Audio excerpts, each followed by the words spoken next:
Hey guys, this is Dixon from the Math Academy. So, after months of preparation, we are finally ready to launch our first product. For more info about this bundle sales and exclusive offer, feel free to check out the link in our description box. If the link is not working, it means that the offer period is over already.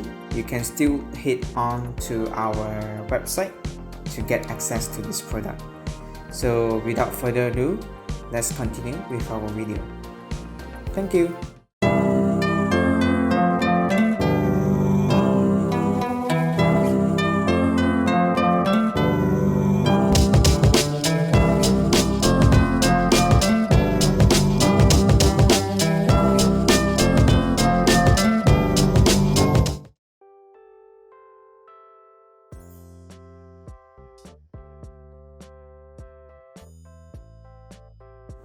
So in question 1, transform this into 2 decimal place.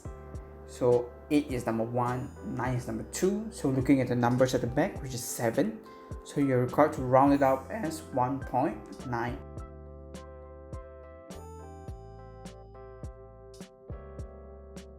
However, for question 2, I extracted x from both of the variables. So the balance inside the bracket should be 2x minus 1. However, for question 3, things you need to know is to take the bigger value minus the smaller value. So the bigger value here is actually 1 over 3 and the smaller one is 1 over 8. So 1 over 3 minus by 1 over 8, your answer should be 5 over 24 second.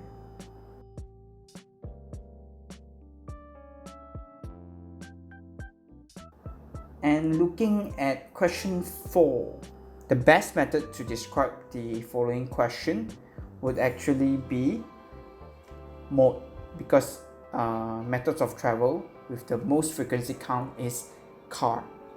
Finding median wouldn't mean anything. Finding mean and finding the average is not possible. So looking at question 5, find the coordinates of the point y equals to 3x minus 8 crosses at the y-axis. So according to the formula, y equals to mx plus c, the c here is actually negative 8. So 0, negative 8 will be the intersection. And the gradient here is 3.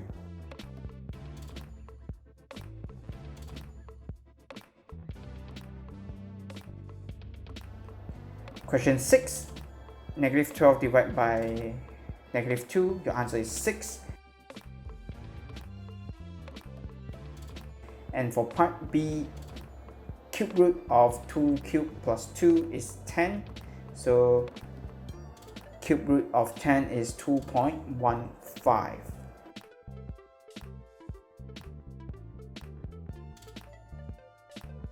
Question 7, a prime numbers. So the prime numbers here will be 31, and the irrational number here will be square root 13.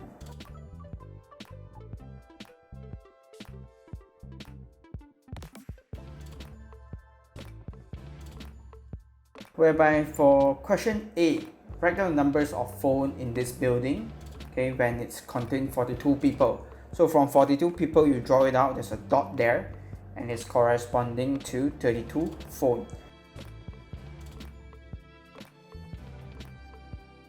What type of correlation this scattered diagram shows? This is actually a positive scattered diagram.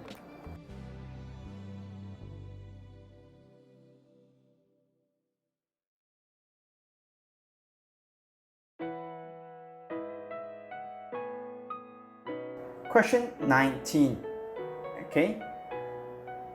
Find the answer in the simplest form. So 12 divided by 35 multiplied by 7 over 9. So after the calculation, you should get 4 over 15.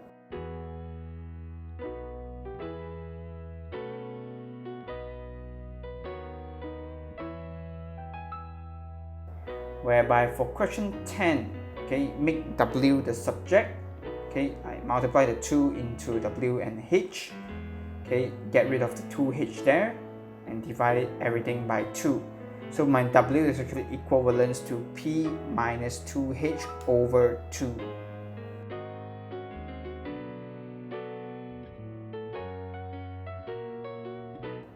Question 11. Complete the statement. Okay, so this is the first time this type of question actually occur. Okay, but if you did took at maths, you should already know how to solve this type of question. So I list down details here on how to solve it.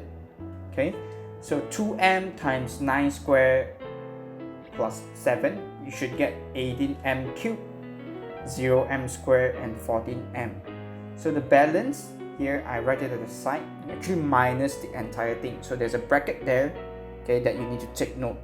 So after you multiply the negative into each of the variables inside, your balance would actually be 9m squared plus 0m plus 7. So I just put plus 1 because 1 times 9m squared plus 7. Okay, you can get rid and cancel off the entire thing. So there's no remainder left. So the variables inside the bracket should be 2m plus 1.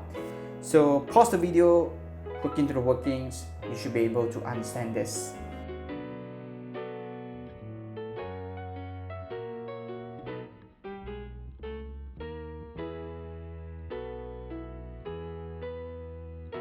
Questions 12, pretty straightforward. Just take 217 divided by 360 times pi times 6.2 squared. So the results after the calculation and rounding to 3 significant figures should be 72.8.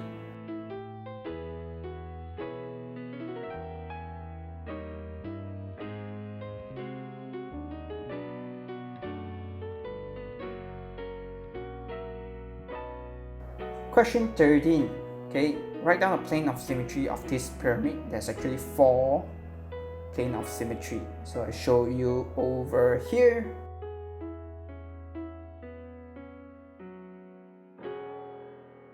Using the rulers and compasses to draw this, first I draw a straight line of 4 cm. Then I measure 6 cm using my compass from both of the end of the 4 cm. Okay, and the intersection point will be the 6 cm's value. So I draw it up, then this should be the triangular faces of the pyramid.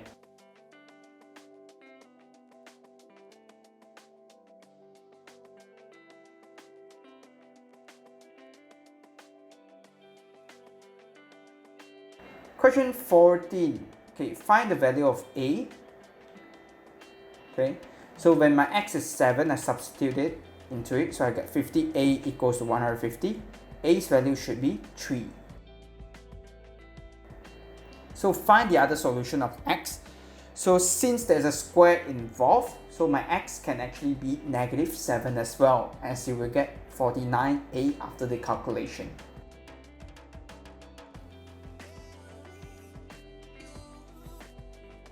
Looking at question 15, so this is actually using the distance formula, which goes by x2 minus x1 squared plus y2 minus y1 squared. So after the calculation, you should get 13.9.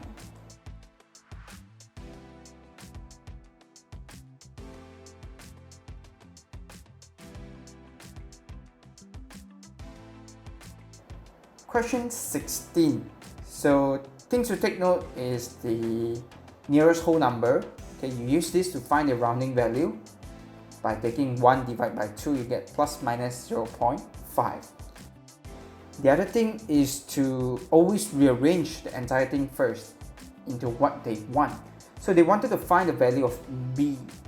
Okay, so I rearrange everything. I get 2a equals to b times h. So b's would actually be 2a over h. So for you to get the maximum value, which is the upper bound here, your numerator need to be bigger and your denominator need to be smaller. Hence, for my a, I plus 0.5 into it, and for my h, I minus 0.5. So the upper bound value of b would actually be 6.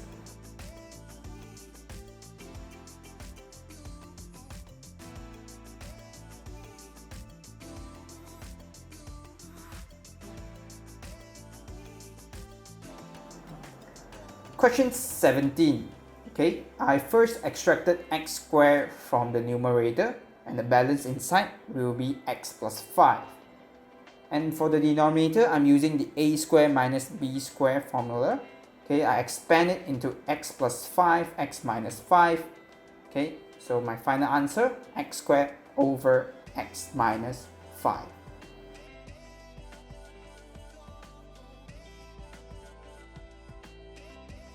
Question 18, inversely proportional to the square of x plus 1.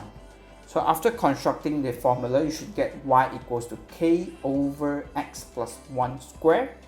Substituting the 0.875 and 1 into it, you should get your k's value as 3.5. So when your x is 4 after the calculation, your y will be 0.14.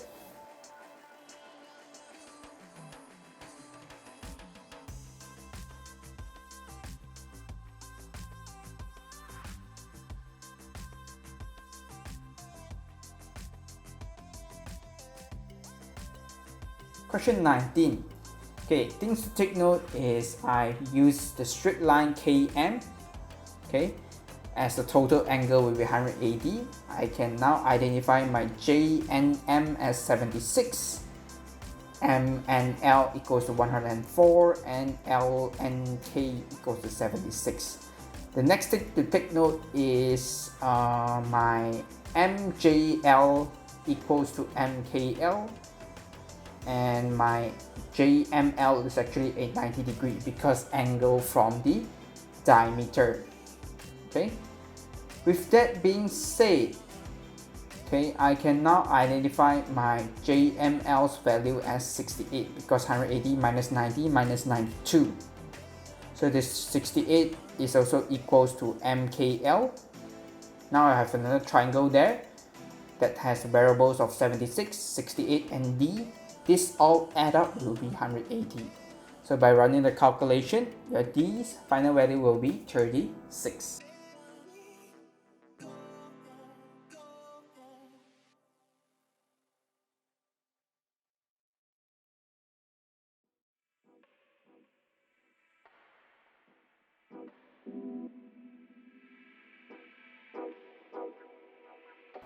Question 20A. Okay, a children is chosen at random from those who have computer. So those who have computer is actually 15, and among those who have computer and also have the phone will be 8 over 15.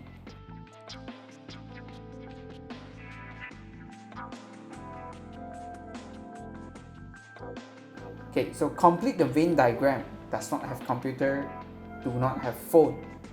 Okay, so those who do not have phone and computer will be 2, and those who have both is actually 8.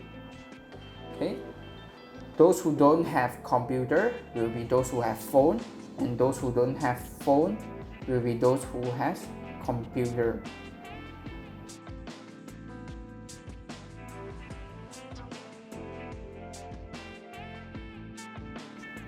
Lastly, we will be shading the shaded region. So first thing that I drew was I find A union with everything other than B. Okay, I first shade them in one shade, then intersect with C. So the intersection part will be as shown.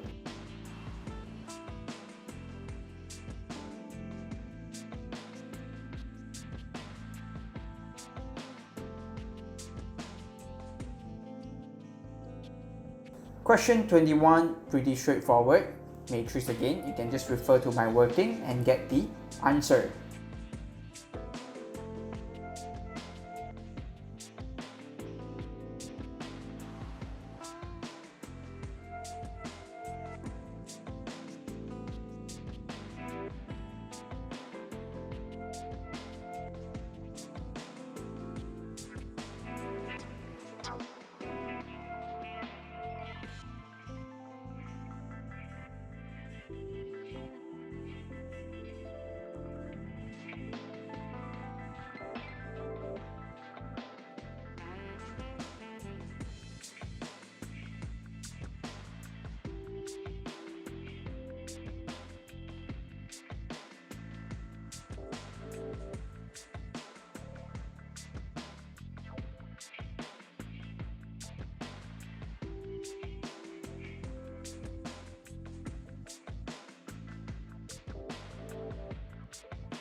Question 22, parallelogram. So my DC's value will be equals to AB, my AD's value will be equals to BC. So these are the first thing I fill it up. And the other thing will be the ratio. BN to ND is 4 to 1, which means the total will be 5. So BN's value will be 1 over 5 of BD, and BN's value will be 4 over 5 of BD. So for you to find BD's value, simply takes BA plus AD, which is negative X plus T, or you can translate it as T minus S.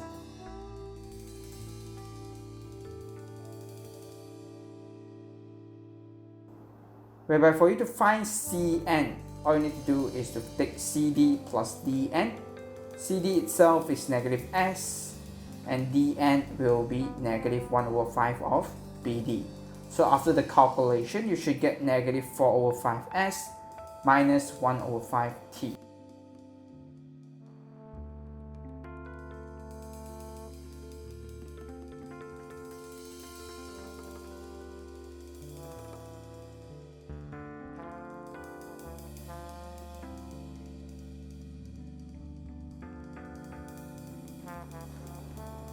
Question 23A, finding the median. So the total students here is 160, multiplied by 50%, you should get 80. So from cumulative frequency 80, I drew it down. My time is actually 5 hours.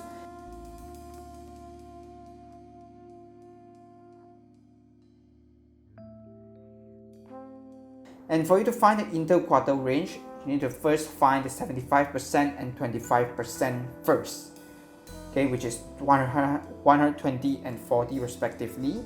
Their corresponding value based on the graph is 6 and 3.5. So the interquartile range will be 6 minus 3.5, which is 2.5.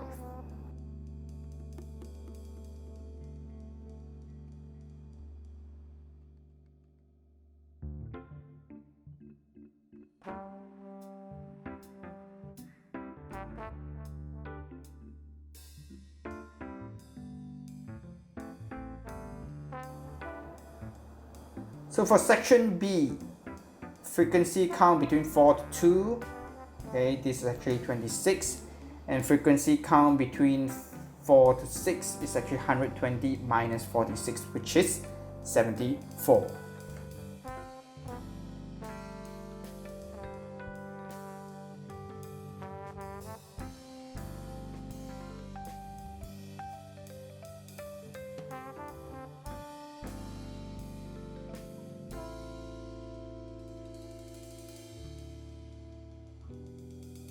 Question 24, okay, I first drew down the line where x less than 3, and the line must be dotted because there's no less than equals to sign here. The other line is the y less than equals to 2, so it is a solid line, okay. If you notice, there's always an arrow there, okay, is to help me to indicate which part is the question referring to. So they are looking at the bottom left corner now. Okay, then I construct the last line over there by setting two coordinates, which is 0, 4 and negative 4, 0. Okay, then after I drew down the line, they are referring to less than, okay, which means to the bottom right corner. So I label the big R over there, then I shade off the unwanted region.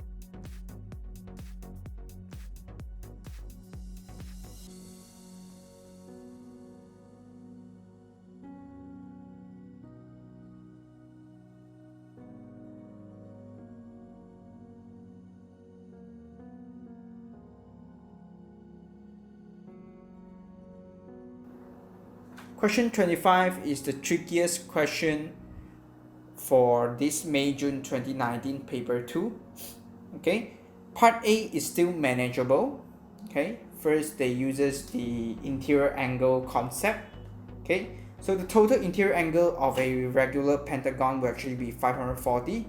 Okay, how did I get that? I took this side, 5 minus 2 times 180.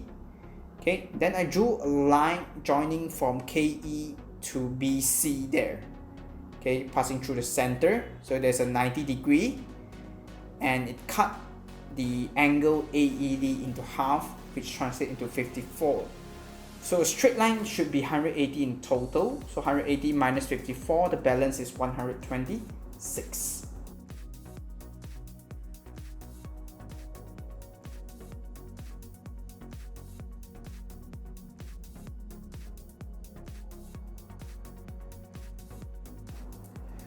Question B. Okay, so they're looking for the ratio here. So this is actually the scale factor, the mathematically similar concept. Okay, so things to take note: for area, you're required to square root it. Okay.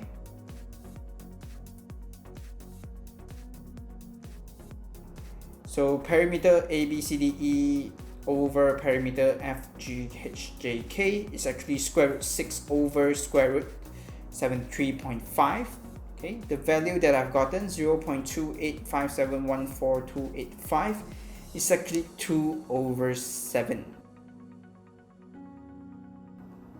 So arrange it in the ratio format they wanted, which FGHJK at the front and ABCDE at the bottom. So you should get 7 over 2 as the final answer. So it's kind of weird this year because they included a lot of maths topics in already. Okay, so because on next year onwards there will be a syllabus change.